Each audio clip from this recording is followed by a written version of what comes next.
All right, we're coming off a big week. Time to take our first look at DK, try to repeat from that performance. Highly unlikely to happen, but sometimes you get on a heater and you just hope it doesn't stop. So, first look at the pricing this week. Love this show. This is my favorite one just because I get a real feel for what my week's going to look like here. Start things out. Oklahoma taking on Missouri. 42.5. Just a paltry total in this one. 26 for Oklahoma. 16.5 for Missouri. Missouri's in the dumps right now with Zollers at quarterback. You can't look for him at 5K. It's not worth it. Oklahoma's defense just absolutely filth. It'll be interesting to see if Pribula comes back. Man, it could really be interesting to start to look at old Pribula here for 5,100 because he can move. Now, granted, if you're coming off the ankle with a surgery, man, 5,100 is a great price tag. If he was healthy, you'd be interested. Oklahoma defense just shut down Ty Simpson here. I would say I'm probably not going to end up there. It's just the upside's not in that. Missouri's defense also stout. Can't be interested in Mateer. I think Mateer we're going to have spots later in the season, but this just isn't one. For the most part, you're probably going to want to fade that bunch. Hardy, just an absolute insane game last week. Enjoyed playing him against Mississippi State, but he goes from the worst run defense in the SEC to a top 3 run defense. I mean, this is a very good Oklahoma run D. I'm out. Volume will be there, but I don't think you can expect more than 15, maybe 20 out of him. If he gets 20, you got to feel pretty good about it. I just don't think he can get there. Xavier Robinson now priced up. He did struggle last week when he was 4,400. 5K taking on Missouri. Missouri, decent run defense. I doubt I want to get there, but I could understand if you take shots at 5K. It's a reasonable price tag for the guy who gets the most work in that backfield. It'll be a close game, tight spread, so you could go there. Satania priced up, clear number 1 option in this offense, but once again, team total is going to lead me away. He's just priced so much that we're going to have guys later on in this that you're going to want to load up on. Burks, similar story. Burks starting to get more targets, not converting to anything, but he's getting more targets. I just don't think you can play anything in this game. It's probably going to end up being a fade for me overall, and I'll end up jumping into other spots. Louisville heading to SMU. Louisville looking to bounce back off of that poor performance against Clemson. They have a string of poor performances at this point. Don't appreciate that, considering that is our resume at James Madison. To make the playoff is based off of Louisville. 53.5 in this one, 28.5 SMU, 25 Louisville. I would take Louisville as a live dog there, no doubt about it. Miller Moss is playing terrible, but at 5,300, the man scored a rushing touchdown in basically every game, which makes no sense because he's not particularly adept at running the football. We have a Carson Beck situation on our hands here. SMU, you guys know, I think is an awful defense. 5,300 is a paltry price tag on Miller Moss, even though Miller Moss did kind of come out and say that they have issues. I think you might want to look in the mirror on that one, Miller. You're part of the problem. You can't count on any rushing out of him, but if this doesn't feel like a 300-yard game, I don't know what does. If I was willing to buy Carson Beck against this SMU pass defense, I 100% am willing to buy Miller Moss and his crap butt against this SMU defense. Kevin Jennings has been hobbled all season. I probably avoid him. Louisville, good defense overall. Solid enough, certainly, that I won't pay $7,600 for him. I'd rather pay Miller Moss at $53. Miller Moss, very cheap. I think that is a great value. I would plug him in pretty quick. Isaac Brown, questionable. I don't think he didn't appear on the injury report because they don't put guys that they know are going to be out. I don't think he ends up playing again this week. This run defense is particularly good, so I doubt I want to play much here. Keywan Brown, he got banged up in this Clemson game as well. So we'll see kind of what happens there. I don't know if he'll play, won't play, whatever. Duke Watson ate it. He's going to be highly inefficient. He's going to run for a touchdown because he gets all the goal line work pretty much, but he is not it, to say the least. I don't particularly want to pick on this Louisville run D either. Chris Johnson, why is he not getting work? He was so good early in the year from a explosive standpoint. Nobody thinks he's good anymore. I continue to hold my priors that TJ Harden was the best player in the backfield, but also inefficient as well. I think the backs you just end up avoiding in this one. And that's because this guy is going to absolutely eat. So Chris Bell, down game, down game, down game, down game. By all standards, he's been terrible for the last month. Not necessarily his fault. Miller Moss ain't exactly great. I still will go back to this 3-game stretch right here against Pitt, UVA, and Miami. I think we see a Pitt, UVA, Miami game against SMU. I've picked on SMU for wide receivers all season. It's been profitable all season. I'm mowing back to the well. So Chris Bell is a lock and load. He's probably going to be the second favorite wide receiver for me on this entire slate.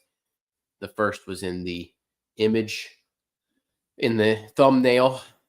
But Chris Bell is going to be my second favorite wide receiver. Given the price of Miller Moss, I might have a hard time not having Miller Moss paired with him a good bit. Colin Lacey's been getting good work. 5,400 is too much to pay for a guy that's probably his ceiling is that 15 point range. He's going to get you 3x, but he's a good floor play, not a ceiling play for me. Jordan Hudson's playing pretty well. If you want to bring back, it's Jordan Hudson, no doubt about it. Romello Brinson, he's fine. He's kind of like the Colin Lacey for them. He's a floor play. Ymir Knight's only popped off once or twice. I do wish RJ Maryland was a thing. He's just not who he was. I think he's still a tad banged up because he did look great multiple times in previous years. Just not the guy anymore. So, yeah, all these are interesting. I do love this pairing, though. That's probably going to be one of my favorite pairings now because of Moss's price tag. And I already went into this knowing I was going to like Chris Bell based on the matchup when I made out the lines and guessed what the slate would be. I really did think Bell was going to be my favorite play on the entire slate from a wide receiver standpoint, regardless of what the pricing was. Until they added a G5 game that is going to take that over. Miami taking on Virginia Tech. Miami still sucks. Virginia Tech, great hire, James Franklin. So I think he brings discipline and a high floor to a program that desperately needs it. And maybe they'll actually invest some in their program. Maybe they won't be the third best team in Virginia next year, although we play them. So don't feel great about the James Franklin thing because I don't really want to play them in that sense. 48.5 over under in this one at Virginia Tech. 32.5 for Miami, 16 for Virginia Tech. You can't touch a Virginia Tech player. It doesn't matter what he's priced at. I don't care that Kyron Jones is 4,800. Some people are going to take shots on Kyron Jones because he's been running so much. Man, 4,800 is really cheap. I just don't know how much you're going to get. If you want to take shots at 20 max, sure. He will not be in my high-end stuff, I would guess. I mean, Louisville, he threw up 85 and a touch. Miami's so good along the line of scrimmage. I feel like it's an 11 to 16 point game for him. That's what it feels like. I don't know. I don't like it. I don't want the matchup's terrible. The matchup dictates I don't want to pay 4,800 for Kyron Jones, but that is very cheap. They really dropped the pricing on these quarterbacks this week. I'm not paying for Carson Beck at 6,900. He's just not good. And how do you pay for a guy with a 16-point projection? Like, at least Miller Moss has a 25-point team total in a game that's supposed to be a 3.5-point spread that they're projecting SMU to be able to do something with. And I actually like a stack partner with him. Drones, you're just buying, you're hoping he's the one who falls in the end zone. So I don't know that Mark Fletcher returns this week. They said he's trending in the right direction. I think that means he's just getting healthier, but I don't know that they go there. Ugh, I would like Miami backs. The problem is they split so much work. Shamar Brown got work later in this game. He got 10 points. It's fine. Pringle was getting a lot of work early. So I would have interest in Pringle if Mark Fletcher sits. Pringle's the starter right now, very clearly. So at 4,700, I would play Pringle over anybody else, not touching a single Virginia Tech running back. So Pringle would be the one of interest at 4,700. Tony is always in play at 7,200. Minimal interest there. That's more expensive than Bell. And we got another bell. The theme of this week is going to be ringing our bell. CJ Daniels, maybe you get there, but I don't think so. I like Keelan Marion the most personally. He still starts. So he was a starter before. He's a starter now. At 3,700, this is a punt play that I will buy into. That I'm fine with, especially with Daniels a little bit banged up. I really do like the Keelan Marion play at 3,700. That is a good value. That is a Malachi Fields-esque value from last week. Rutgers playing Ohio State. Are they really playing? I don't know at this point. 56.5 in this one, 45 Ohio State, 11.5 Rutgers. You can't play the Greek Rifle. This is about the one matchup you couldn't play him. Most games you can. This is going to be an Oregon-esque game for him. He could end up in the negative. This is just not the matchup. Julian saying this matchup is unreal good. Problem is they're going to blow them out and they're resting players for Michigan. So I don't think you could play Sayin at 8,900, even though this is the best matchup on the board. It's not close. So I'm out on Sayin. I'm probably out on Bo Jackson. He did finally score a touchdown, though, on the ground, which was nice. But I'm out on Bo Jackson at 6,600. That's far too much. Raymond, no shot. Most matchups, Raymond's a great play, but not here. Donaldson, they're probably not going to play much. So I'm out there. That leads me to, I have minimal interest here. Maybe if I needed a last piece in at 4,400, I have interest in Peoples because he should get some run. And I have interest in Isaiah West because he's going to get run at 4K. Both of them, I think, are fine. I probably prefer West a hair over Peoples. Peoples is a talented back. I think he ends up transferring after the season because Donaldson's going to be gone, but they keep bringing guys in, and I just don't see Peoples ever being the guy. So I actually do have interest in Isaiah West at 4K in this spot. I think he could get me 12 to 15 points, especially if we get word that Donaldson's out. Then I got more interest because West was splitting early with Bo. I think they sit a lot of guys in this spot, just win the game, and they end up playing a good bit of Isaiah West. Sam Dixon, no. Yeah, I think Isaiah West, Peoples are fine plays. I would fade Bo Jackson. I'm fading most of the Ohio State offense. I know they're going to score 45, but I think they might score on defense a few times. Jeremiah Smith, banged up. I think they end up getting him something early, but not a lot. Jay Whitty, pretty good. I came in fourth in the Saturday kickoff, solo fourth for $7,000. So pretty good week for me. pretty good week, I will say. Came in a solo fourth. I would say Jeremiah Smith, not yeah, it was a good week. It was a good week. Jeremiah Smith, I'm avoiding. The matchup's impeccable. If he was fully healthy and fully a go, and then Tate didn't play, like, you could see a 300-yard game out of Jeremiah Smith. I just don't know that he plays much. Which leads me, if Tate and Smith are out, Ennis is a hell of a good play. Because Ennis is going to assume the number one role. And at 4,500, that's where I want to take my shots.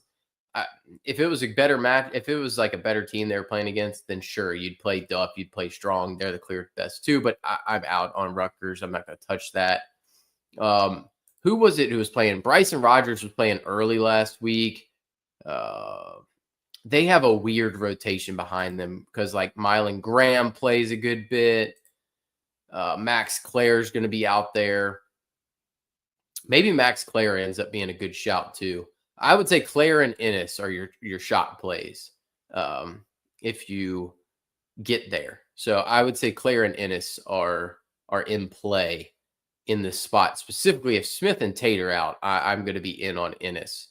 No doubt about it. I think he's a great play there. One of the better game environments of this slate, 62.5, Arizona taking on Baylor, 34.5 Arizona, 28 for Baylor. Baylor cannot stop a nosebleed on the ground, which is a big problem because goodness knows who Arizona is going to run the football with. Noah Fafita comes in at 6,400. Good gravy, that's cheap. Man, this Baylor defense is bad. Noah Fafita is not a runner. If he was a runner, this would be a cinch of a lock and load play on this slate. That's tough. Sawyer Robertson at 8K. Man, he still put up numbers even against Utah. Sorsby did not play well last week against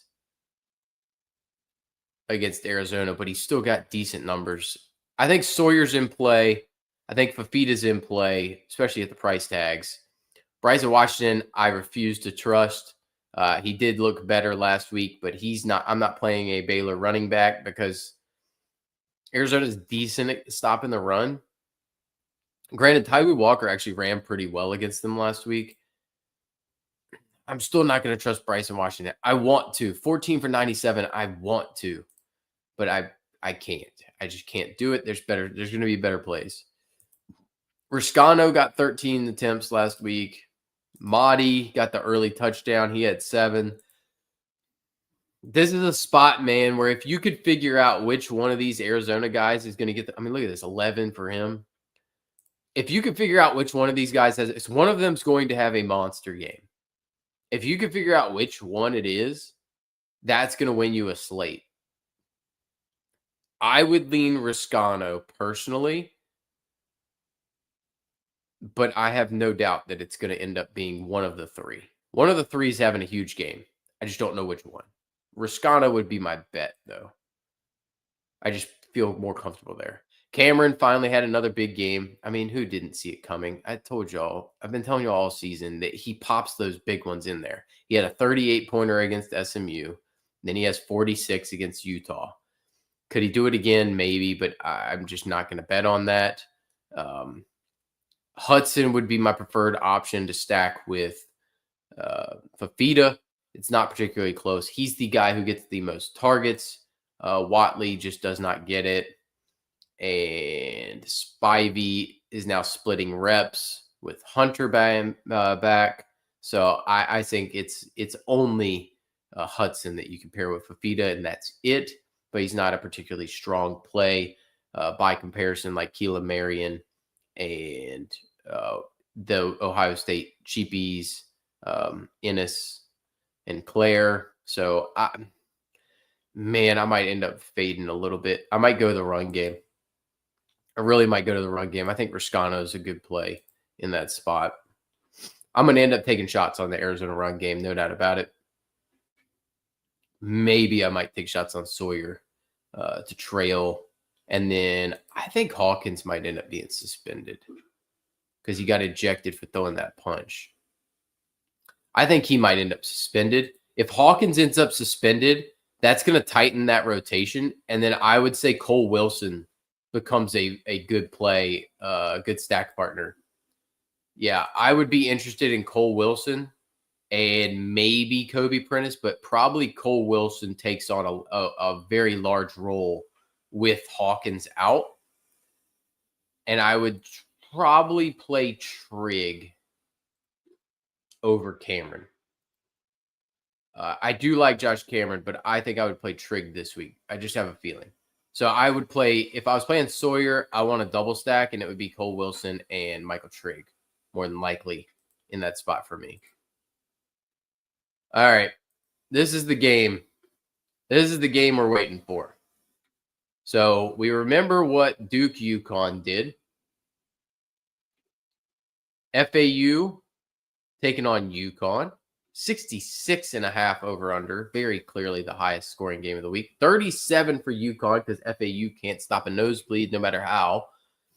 29.5 for FAU, which is actually kind of surprising, I'll say. Fagnano, I have interest. No doubt about it. He struggled with Air Force, but he's not necessarily a runner. That's why I don't like playing Fagnano. Like, I get the Fagnano play. FAU's so bad on defense. At 8,500, he's in play. Veltkamp, did he play last week? Yes, he did. All right. I've got interest in Veltkamp too. He threw for 375 against Tulane.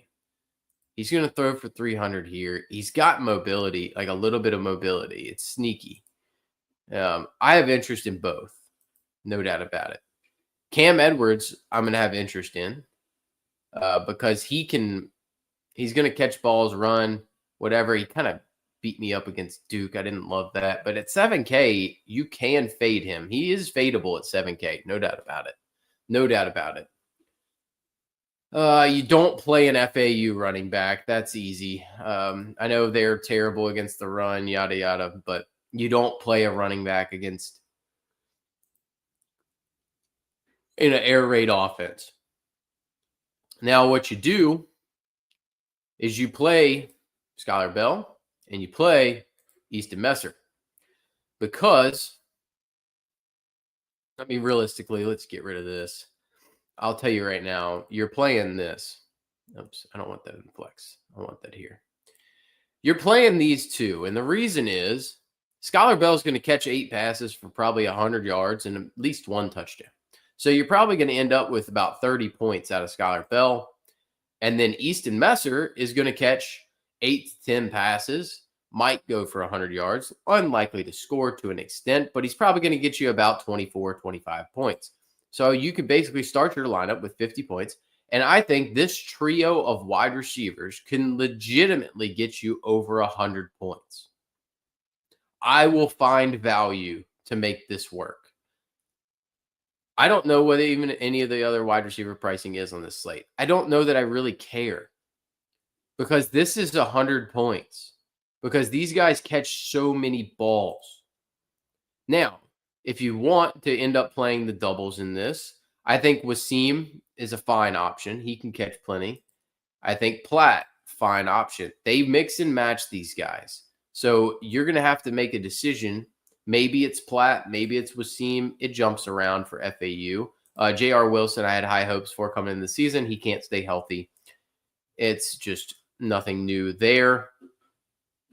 Kirch is blah. I think you're sticking to Messer, Wasim, and Platt. If you're going to double stack, it's going to be one of those guys. I prefer Messer for the most part, but if I'm playing Veltkamp, it's going to have to come with Wasim or Platt. I probably prefer Wasim just a hair. And then otherwise, on the UConn, I would prefer to double stack FAU versus double stacking UConn because most of the production goes through Bell and Vereen's banged up. He got banged up against Duke, didn't play against Air Force. That makes me a little nervous. Romello Murphy played well against Duke, but hasn't played well otherwise. Niter is blah. So it's like, do you really want to take these shots? Is it worth it? Dominique Henry will pop. I mean, these are the two stars. So I prefer those two to anybody else. And I might prefer those two naked to everybody else because they're both going to just eat targets. It's just that's what they do. So yeah, I think that's kind of where I'm at for right now. Is I feel pretty confident in those two, and then maybe I end up getting some more exposure to a Veltkamp, Messer Wasim double. So we're gonna play some weird stuff though, no doubt about it. Golly, you got to price Arch at 9K, really? All right, Texas taking on Arkansas. 56.5 over under in this one. 33 for Texas, 23 for Arkansas. I wanted to play Arch coming into this. I think he's turned a corner to an extent. I would expect 300 yards and 3 touchdowns. I think 27 to 35 points is well within range. Arkansas stinks on defense. I think Taylor Green's in play at 7,500. That's cheap for him. He's going to take the offense on his back. I really wanted to play a Manning stack, or just Arch by himself. Even is I'm fine with, even at 9K. Pricing would dictate that you don't need to spend that, but man, that's tough. Mike Washington, meh, like not in this spot. Wisner. The run game should get going this week, but whoo, doggy, they stink on the ground. So, I mean, I have interest in Wisner, a little bit of interest in Wisner, just like I have interest in Arch. Wingo. God, if Wingo could catch, if only he had hands. I don't think you could pay 6.6 for Wingo, not when you've got these guys up here. That's ridiculous. I mean, maybe you take a shot here or there in an Arch stack. Mosley's playing pretty good. DeAndre Moore is nice and cheap, playing pretty good. I would have interest in Moore. I don't know that I would double stack Arch, but I would single stack him. No doubt, I'd feel pretty good about that. I think Arch can even run for 1 or 2 in this spot. Where's Livingstone? Is he 3K now? Looks like he's 3K. I think you could take a shot there if you wanted. I'd probably prefer Moore at 39.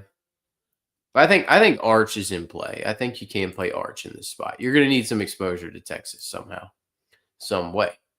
Vanderbilt takes on Kentucky. This is a fun little game. 53.5 over under, 31.5 Vandy, 22 for Kentucky.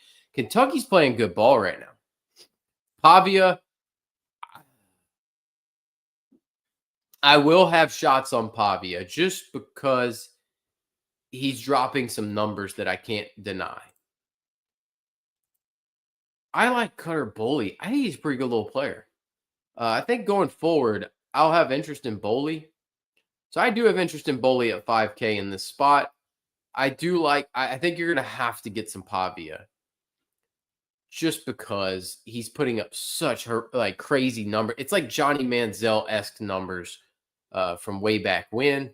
So you got to kind of have him in a pool, no doubt about it. It doesn't mean you're going to love him, but it means you have interest for sure. And I don't think you have to play Miller Moss now. Now that I see this, there's a lot of guys priced in that 5K range. Like Cutter Boley's a fine option as well. McGowan, a good player. So I think you keep him in. You can't trust these Vandy backs. They're difficult to play with. And I like Kentucky's run defense personally. What is the price? So Kendrick Law is the best option for Kentucky. If I'm playing Cutter Boley, you have to play Kendrick Law. Those are the rules. So I do have interest there. Stowers, Sherrill, meh. I don't really want to pay 5,200 for Stowers. I know what he's done, but I don't trust him. So that is interesting. We've got really like a high-low on this thing. Oh, boy. All right, well, I just think I might have found my favorite quarterback. Maybe. I don't know, man. The pricing's weird this week at quarterback. They haven't done this all season. It's been price up. Like, they haven't done this high-low stuff where we've had like 9Ks and 5Ks. We haven't really had 5K quarterbacks this year. Normally we would. That's where I ended up on that. Was it that Mendoza game against USC? It was a weird week. Weird pricing week. Duke taking on North Carolina. 51.5 over under, 29 for Duke, 22.5 for Carolina. Carolina's run defense has been stout. Duke's pass defense has been terrible. I think Carolina can be gettable through the air. I think Duke's gettable through the air. I wonder if I end up on Gio Lopez. Probably not. But 5,500, he's worth taking shots on against Duke. Mensa's worth taking shots on at 63 on the off chance that he throws for, 303. He could. Nate Shepard, no shot at 7,800. This run defense is too good. Damon June, I know what Jamari Taylor did to Duke's run defense last week. I don't care. I'm not playing a UNC running back in this spot. Barkate let us down the last 2 weeks. Minimal interest there. I do think he's an option. Quayshawn Brown, I'm not particularly interested in. I would rather pay down for Andrew Anthony or Samir Hagans at 35 and 3,300. If I'm playing a UNC player, what's Paysor been doing? I have interest in Kobe Paysor at 46 for sure. And I definitely have interest in Jordan Shipp because he's more of the deeper threat at 58. But that is a hefty price to be paying, considering we were paying 42 for Trell Harris. I think Paysor and Shipp are viable plays, though, against this Duke pass defense. I'll have to decide which one I'd be more interested in, but I do have minimal interest in there. We got to buy into the matchup a little bit. Granted, Duke might be getting healthier on the back end, so need to make a decision on that. Oregon taking on USC. I think this is a fun little game. 59.5 here. 34.5 for Oregon, 25 for USC. I do not have interest in Maeva. I'm a big Maeva proponent, but at 7K on the road, I don't love Maeva outside the state of California, specifically taking on an Oregon team that's just filth right now. 7,700 from Dante Moore. Probably not that interesting for me, given the wide receiver injuries. USC's defense pretty decent, at least, and I would rather play through the run game. Whittington is King Miller is a no for me at 7,500. Whittington at 71, I'm out. He doesn't get enough work. I'd rather play Davison at 61, but I don't know that I'm going to play either one. USC got beat up a little bit early in that game last week. Wayman Jordan might be back. That'd be interesting. I hope Wayman Jordan's back, but I don't think so. I think it's still going to be the King Miller show, and I wouldn't pay either or. Deer Hill's getting too many carries. Like this offense is too split up for me to want to play on the run game. Somebody, I think they might get there, but it's going to take a massive efficiency game to get there. And then Dante Moore's priced up, so it's tough. I think if you're playing anybody from USC, you're playing Lemon. Just because the target volume is going to be there. I'm not going to play Lane in this spot. I don't think DeCorian Moore's back. I would play Sadiq if I was playing anybody. He led the team in targets, yards, and caught a touchdown. If I was playing anybody from this offense, it's Kenyon Sadiq at 5,200. I do like him. This is really feeling like a four wide receiver week for me. And then outside of that, I mean, I don't know that I would take shots on McClellan or Benson or whatever. I just don't think I would. This is the worst looking 59.5 with a 35-point team total game possible because Oregon is a pain to try to figure out. So you can go there. I don't know. Maybe I just hope that game gets rain and I just avoid it overall. All right. TCU taking on Houston. 55.5 over under, 1.5 point spread, 28.5 for Houston, 27 for TCU. Josh Hoover, well in play at 6,700. He looked awful against BYU. Not to be surprised. I mean, that's really not a shock. Let's be real. Not in that spot. I think this is a much better matchup to an extent than BYU is. Minimal interest at 6,700. Granted, he is playing kind of crappy. Wiegman is playing pretty good, similar to Bachmeyer. I think Wiegman's a high floor guy. I actually do like Wiegman. I've got interest in Wiegman there at 8,600. I do have interest. Dean Connors. I don't know. I don't know the ceilings there for Connors. That one I'm gonna have to think on. I don't think I would play any of these guys. They don't get enough run, and Denman even got a carry last week, so I'm out on the TCU backfield. McAllister is the pivot of all pivots at the top of the board. Him and Hoover were getting into fights on the sideline. He wasn't getting the ball thrown his way last week. It was frustrating him. You don't want to play in Provo at night. I think McAllister is an interesting play. A zero shot. I'm playing Dwyer at 63. Minimal interest in Thomas and Kojiel. You know what? We do have revenge game narrative for Manjack here. If I was playing Hoover and I wanted to play a double, I would play Hoover, Manjack, McAllister for the revenge game narrative for Manjack. I think Manjack's a sneaky play at 44. Just because he played for Houston. I do have interest there. Who's the third guy for Houston that I've been interested in? Was that Young? Kobe Young? Kobe Young's playing the second most snaps for them. If you were punting, he would be a minimal punt option. We just have a lot of value this week. Kansas State taking on Utah, 52.5 over under, 32 for Utah, 17 for Kansas State. So here's the thing. I kind of hope that Dampier doesn't play. He cost me a lot of money on Sunday night or Saturday night because my main team had Dampier. And Bird Ficklin came in and just stole all my touchdowns with 166 yards and 2 touchdowns. And it really made me angry because if Dampier had half of that, I would have won a ton of money because I had a lot of Keywan Lacey and Ahmad Hardy. And not a lot of people had them paired up because nobody wanted to pay for both of them. So I nailed running back on that slate. And yet Bird Ficklin screwed me over. So, yeah. I have interest in Avery Johnson at 6,800. It does not, I don't love it, but I don't hate it. He's running a lot more. The team's kind of on his back. So I have minimal interest there.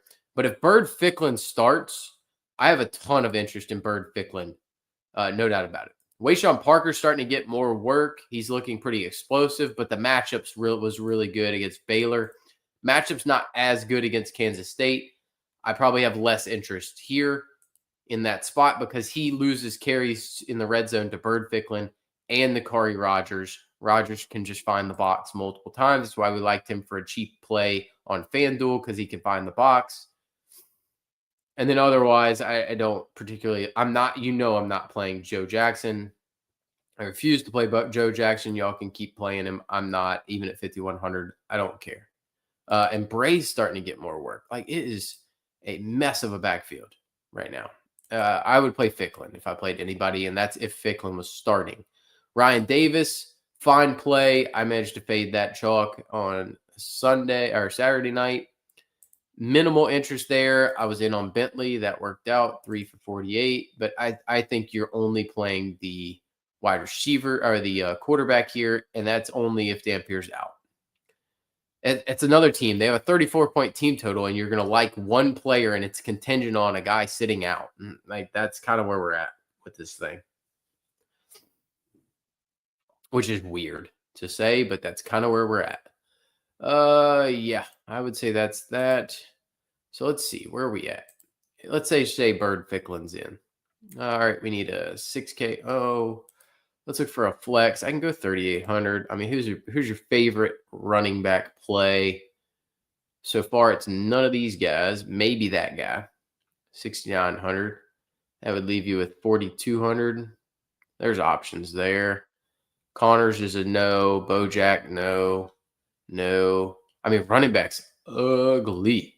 58, maybe. Maybe McGowan. I'd almost want to just pay down. Let's just say, I tell you what, here you go. Let's say if we're going to project that that Dampier's out. Let's project that Mark Fletcher's still out. We're going to play that.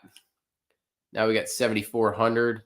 I mean, that gives us the options. Like we can take Barcate, we could take Tony. I would like to be able to pay up for Lemon in that spot, but you know. So I mean, yeah, I mean, there's tons of optionality here. Let's just take Barcate. That's fun.